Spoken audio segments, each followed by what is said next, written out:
এই লেয়ারে আমি কিছু ড্র করছি।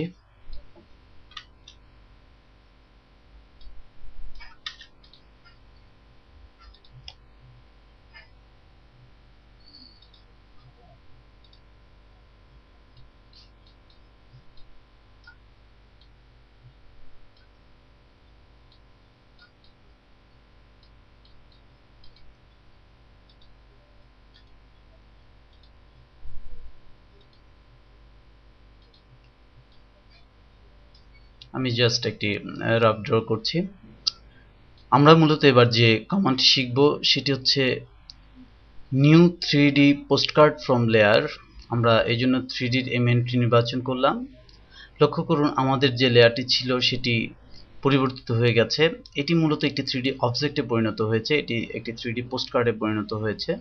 এবং আমরা চাইলে আমাদের যে এই 3D অবজেক্টটি আছে, এখন আমরা এই অবজেক্টটিকে আমাদের প্রয়োজন অনুযায়ী যে রোটেট করা বা ঘোরানো, এটি মূলত একটি পোস্টকার্ডে এখন পরিণত হয়েছে। লক্ষ্য করুন আমরা এই অবজেক্টটিকে আমাদের ইচ্ছা অনুযায়ী রোটেট করিয়ে নিতে পারছি, বা আমরা যেভাবে দেখতে চাই সেভাবে দেখতে পারছি।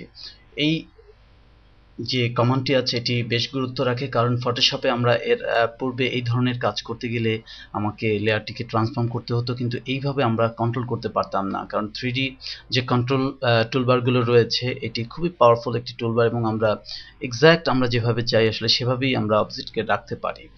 এই টুলবার ব্যবহার করে, অর্থাৎ আমাদের নতুন যে পাওয়ারফুল 3D টুলবার রয়েছে এই টুলবার ব্যবহার করে এবং এই 3D পোস্টকার্ড যেটি আমরা করলাম কিছুক্ষণ আগে, এটি ব্যবহার করে আমরা খুব সহজে ইমেজে বিভিন্ন রকম ট্রান্সফরমেশন আমরা দিতে পারি।